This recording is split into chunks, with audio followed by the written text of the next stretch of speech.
How to Win Friends and Influence People by Dale Carnegie. Picture this. May 7, 1931. New York City is about to witness the most explosive manhunt in its history. A killer named Two-Gun Crowley, a guy who wouldn't touch a drop of booze or a cigarette, is cornered like a trapped animal in his girlfriend's apartment. This is one of the most ruthless criminals the city has ever known. 150 cops swarm the building like an army preparing for war. They're literally tearing holes in the roof, pumping tear gas down like they're trying to exterminate a nest of hornets. Machine guns are rattling from rooftops, the sound echoing through the residential streets as thousands of spectators watch this urban battlefield unfold. Inside, Crowley's crouched behind a chair, bullets flying, returning fire like he's got nothing to lose. But here's where it gets really strange. In the middle of this apocalyptic shootout, blood pouring from his wounds, he grabs a pen and paper, and as the crimson stain spread across the page, he writes a letter, to whom it may concern. So what do you think a stone-cold killer writes in what might be his final moments? A confession dripping with regret? A middle finger to society? Try this. Under my coat is a weary heart, but a kind one, one that would do nobody any harm. Wait, what? This same guy, just hours earlier, had casually walked up to a police officer asking for his license and, bang, shot him dead, no hesitation, no warning.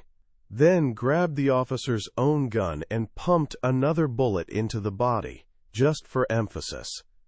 And yet this is the guy who sees himself as kind, as weary, as someone who wouldn't hurt a fly. When the electric chair came calling and he arrived at the death house, did he say, "Yeah, I deserve this for killing people"? Nope. He said, "This is what I get for defending myself." Crowley never blamed himself for anything.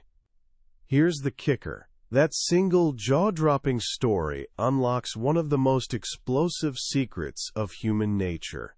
A secret that a humble farm boy from Missouri, Dale Carnegie, discovered and packed into a little book that first appeared in 1936.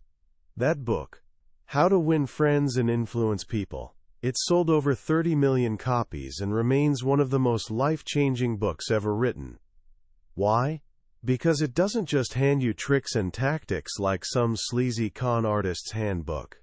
It reveals a fundamental truth about dealing with people, a truth that starts with understanding the twisted logic of a man like Two-Gun Crowley. My name is, and this is the Billionaire's Bookshelf. Today, we're diving into the timeless wisdom that has guided presidents, built empires, and saved marriages for nearly a century. Dale Carnegie was born dirt poor, a young man so terrified of public speaking that he almost gave up on his dreams entirely. But he stumbled upon a set of principles so powerful they didn't just transform him, they have the power to transform you. So buckle up, because in the next little while, you're going to discover the simple yet mind-blowing secrets to making people not just tolerate you, but genuinely like you. To winning others to your way of thinking without leaving a trail of resentment. To becoming more effective, more influential, and, honestly, happier. It all starts with that one explosive idea. Even the worst among us don't blame ourselves for anything. And if that's true, what does that mean for the rest of us? Let's find out. Book summary. So here's the thing. 99 times out of 100, people don't criticize themselves for anything, no matter how wrong they are. You could catch someone red-handed, and they'll still find a way to justify it. That's not a bug. That's a fundamental feature of human nature. Dale Carnegie's first BIG lesson? Don't criticize, condemn, or complain. Why? Because criticism is like throwing gasoline on a fire. It makes people defensive, bitter, and way more attached to their position than they were before you opened your mouth. Think about it. When's the last time someone criticized you and you thought, "Wow, thank you so much for pointing out my flaws. I feel amazing." Yeah, never.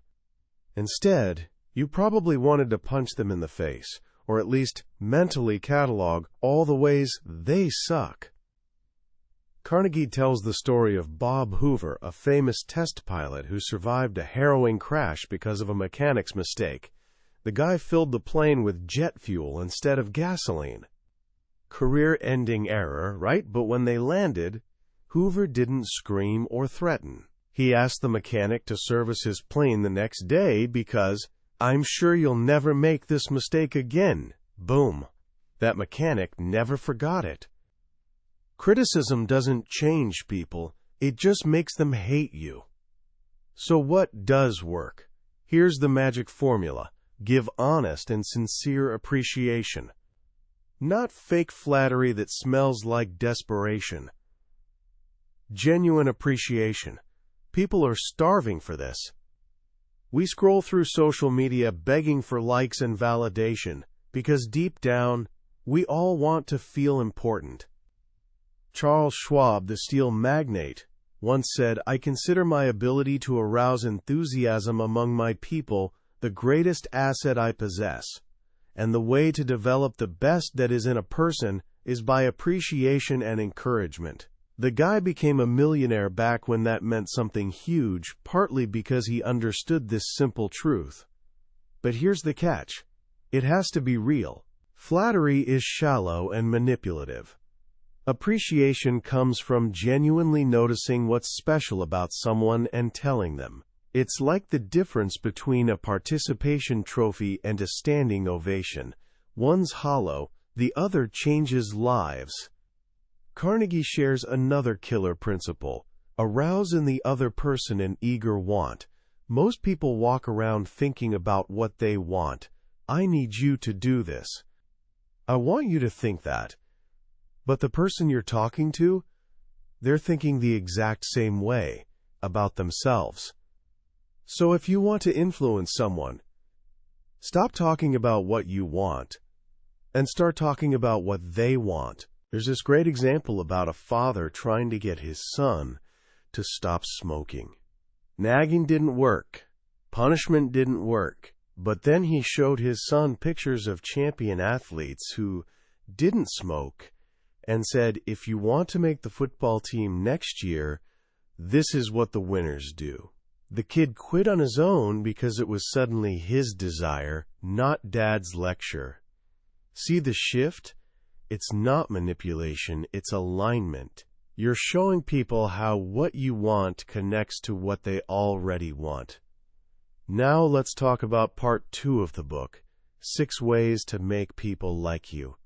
First up, become genuinely interested in other people. Not pretend interested. Actually curious. Most conversations are just two people waiting for their turn to talk. But when you flip the script and become fascinated by the other person, magic happens. Carnegie tells the story of a puppy. Why do dogs make friends so easily? Because when a puppy sees you, their entire world lights up. Their tail goes crazy. They're purely, genuinely thrilled you exist. Now imagine if you greeted people with even a fraction of that enthusiasm. You'd be unforgettable. Here's another gem. Smile. Sounds stupid, right? But a genuine smile is worth a fortune. It costs nothing, takes zero effort, and enriches everyone who receives it. Actions speak louder than words, and a smile says, "I like you. You make me happy." Try it right now. Force a smile. Don't you feel a little lighter? That's biology. Now imagine what you're doing to someone else. Then there's this power move. Remember that a person's name is, to them, the sweetest sound in any language. Think about how you feel when someone remembers your name versus when they forget it. Your name is your identity. It's the single most important word in the world to you. So use it, memorize it, honor it. Carnegie wasn't exaggerating when he said that titans of industry have built empires partly by remembering names. Jim Farley, FDR's campaign manager, could remember the names of 50,000 people. 50,000. That's not a party trick. That's a superpower. Next, Be a good listener. Encourage others to talk about themselves. Here's a secret. You can make more friends in 2 months by being interested in them than in 2 years by trying to get them interested in you. People love talking about themselves. Give them that stage. Ask questions. Lean in. Listen like their story is the most fascinating thing you've ever heard, because to them it is. And here's the kicker. Talk in terms of the other person's interests. If you're trying to sell someone on an idea, don't talk about why you think it's great. Talk about why they should care. Carnegie shared a story about a guy trying to get his son to eat vegetables. Bribes failed. Threats failed. But then he noticed his son loved playing with the neighbor's scooter. So he said, if you eat your vegetables, you'll grow big and strong like that kid, and then you'll be able to ride scooters just like him. Guess who started eating vegetables? Finally, make the other person feel important, and do it sincerely. Everyone you meet feels superior to you in some way. Maybe they're smarter in one area, funnier, more experienced. Acknowledge it. Appreciate it. Make them feel seen. Because when you make someone feel important, you've just made a friend for life. Part 3 is where things get really tactical, how to win people to your way of thinking. Here's the first rule, and it's a tough one. The only way to get the best of an argument is to avoid it. You read that right. Even if you win the argument, even if you destroy their logic, cite all the facts, and prove them wrong beyond any shadow of a doubt, you lose. Why? Because now they resent you. You've humiliated them. And people don't forget that. Carnegie tells a story about Benjamin Franklin who, early in his life, loved to argue and prove people wrong. But he eventually realized he was making enemies left and right, so he changed tactics. When someone said something he disagreed with, instead of attacking, he'd say, "Well, in certain circumstances I might agree, but in this case," he became one of the most influential diplomats in American history, not by winning arguments, but by avoiding them. Next principle, show respect for the other person's opinions. Never say you're wrong. The moment you say that, you've slammed a door in their face. They're no longer listening. They're defending. Instead, try phrases like, "I might be wrong. Let's look at the facts." It's disarming. It opens minds instead of closing them. Here's another ninja move. If you are wrong, admit it quickly and emphatically. There's something almost magical about beating someone to the punch when you screw up. "You're absolutely right. That was my mistake, and I'm sorry." It disarms people. They were ready for a fight, and you just handed them a white flag. Now they can't attack. There's nothing to attack. In fact, they often end up defending you. Carnegie shares a story about a guy walking his dog in a restricted area who got caught by a police officer. Instead of making excuses, he immediately said, "Officer, you've got me dead to rights. I'm guilty. I have no excuse." The cop was so shocked he let him off with a warning. And here's a crucial one. Begin in a friendly way. If you storm into a conversation with aggression or anger, you're done before you start. But if you come in warm, respectful, and calm, you've already won half the battle. A drop of honey catches more flies than a gallon of vinegar. There's this wild technique Carnegie talks about. Get the other person saying yes, yes immediately. Don't start with the thing you disagree on. Start with things you agree on. We both want what's best for the company, right? Yes. We both want this project to succeed? Yes. By the time you get to the disagreement, they're already in agreement mode. It's psychological judo. Then we have, let the other person do a great deal of the talking. You'd think to persuade someone you need to talk more. Nope. Let them talk. Let them explain their position. Let them feel heard. Often, People will talk themselves into your idea if you just give them space to work through their own thoughts. Here's a power move. Let the other person feel the idea is theirs. People love their own ideas way more than yours. So instead of saying, here's what we should do, ask questions that lead them there. What do you think would happen if we tried X? When they arrive at the conclusion themselves, they own it. They'll defend it. They'll execute it. Carnegie gives this genius advice. Try honestly to see things from the other person's point of view. Most conflicts vanish when you genuinely understand where someone is coming from. Instead of dismissing them, step into their shoes. Suddenly their ridiculous position makes sense, and when you understand them, you can actually communicate with them. Another big one. Be sympathetic with the other person's ideas and desires. Say things like, I don't blame you for feeling that way. If I were in your position, I'd feel the same. Boom, you've just diffused tension and created an ally. There's this almost theatrical principle. Dramatize your ideas. Facts tell, but stories sell. Don't just list statistics. Paint a picture. Show, don't tell. Make your ideas come alive in their imagination. And when all else fails, throw down a challenge. People love competition. They love proving themselves. Instead of begging someone to do something, challenge them. I bet nobody could figure out how to solve this problem. Watch how fast people jump in. Now we get to part 4. Be a leader. How to change people without giving offense or arousing resentment. Here's the first principle for leaders. Begin with praise and honest appreciation. If you need to give criticism or correction, don't lead with it. Start by acknowledging what's good. You've been doing incredible work on these reports. The detail is phenomenal. I do want to talk about one small area where I think we can improve. See how different that feels? Next, call attention to people's mistakes indirectly. Instead of saying you screwed this up, try, this is really close. What if we tweaked this one section? You're pointing out the mistake without making them feel like garbage.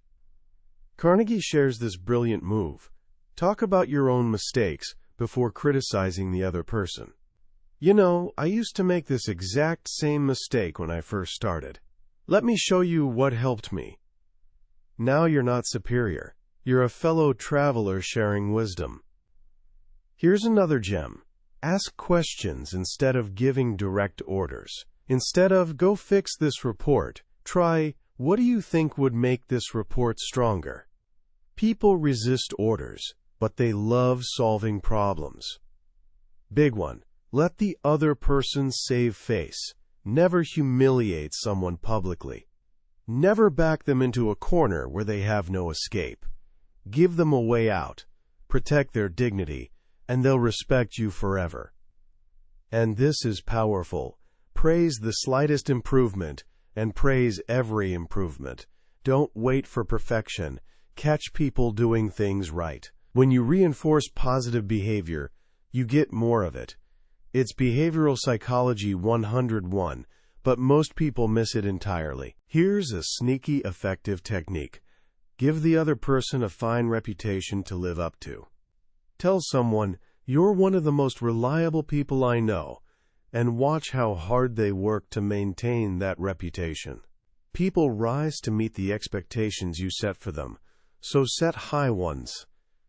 And finally, make the fault seem easy to fix. Don't make the mountain look insurmountable. Say things like, you're almost there. Just a couple tweaks and this will be perfect.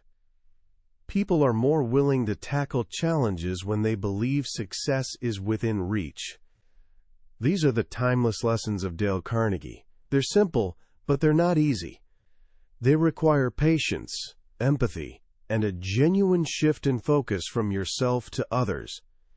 But they are principles that, if practiced, can truly transform your life. Commentary. When you step back and look at how to win friends and influence people, something profound hits you. This book, written nearly a century ago in a world without internet, without social media, without the constant hurricane of modern noise, is perhaps more relevant today than it's ever been. We live in the age of distraction.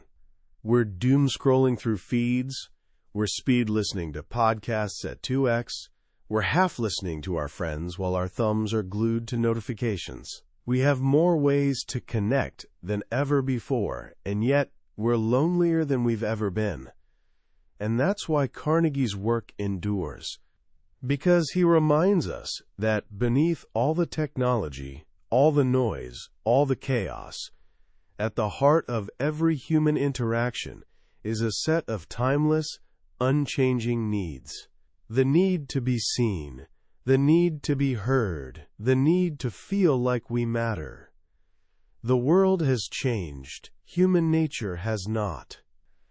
The principles in this book aren't about becoming a slick operator or a master manipulator.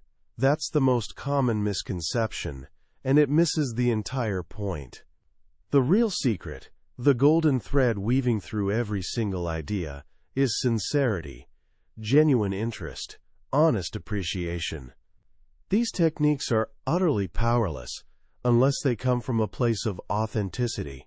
You cannot fake a heartwarming smile, not for long.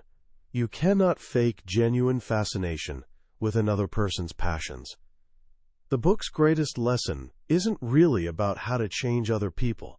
It's about how to change yourself. It's a call to become less self-centered, to stop obsessing over what you want, what you think, what you need to say, and to start becoming truly curious about the person standing in front of you. And what happens when you do that? It feels like magic. Arguments dissolve like sugar in water. Resentment evaporates. New friendships bloom out of nowhere. People want to help you. They want to work with you. They want to be around you. Not because you've manipulated them, but because you've given them something they so rarely receive in this chaotic world: your full, undivided, respectful attention. So how can you start putting this wisdom into practice right now? Let me offer you 3 simple but powerful challenges. First, for the next 24 hours, make a sacred vow to not criticize anyone for anything. Not your parents, not your friends, not the slow driver in front of you who's apparently texting while eating a sandwich. Just for one day, suspend all judgment and simply observe. Watch how it changes your own state of mind. Second, find one person today and give them a piece of specific, sincere appreciation. Not some generic, good job that you could copy-paste to anyone. Something concrete. I really admired the way you handled that difficult situation with so much patience and grace. Or, I was thinking about that idea you shared yesterday, and it was genuinely insightful. It's still bouncing around in my head. Watch what happens. And third, in your very next conversation, make it your mission to be a better listener. Ask questions you genuinely want the answers to. Don't interrupt. Don't mentally rehearse what you're going to say next. Just give that person the gift of your full, complete attention. These are small steps, but they're the beginning of a fundamentally new way of interacting with the world. A way that's kinder, more effective, and ultimately far more rewarding. That was a summary of How to Win Friends and Influence People by Dale Carnegie. We've certainly hit the major themes today, but I'll be honest with you. A summary is like looking at a travel brochure. The real journey, the real adventure, happens when you visit the destination yourself. The magic of this book lives in the stories, the dozens of small, powerful examples that bring these principles to life in vivid color. This overview is meant to show you whether this journey is one you want to take. If anything we've talked about today has sparked a fire in you, I encourage you to grab a copy. Reading it isn't just about learning. It's an experience that can genuinely change the way you see the world and your place in it. Also, if you found this summary valuable, I'd be incredibly grateful if you'd subscribe to the channel. It lets me know this work is making a difference, and ensures you won't miss our next journey into another life-changing book from the billionaire's bookshelf. Let's keep growing together.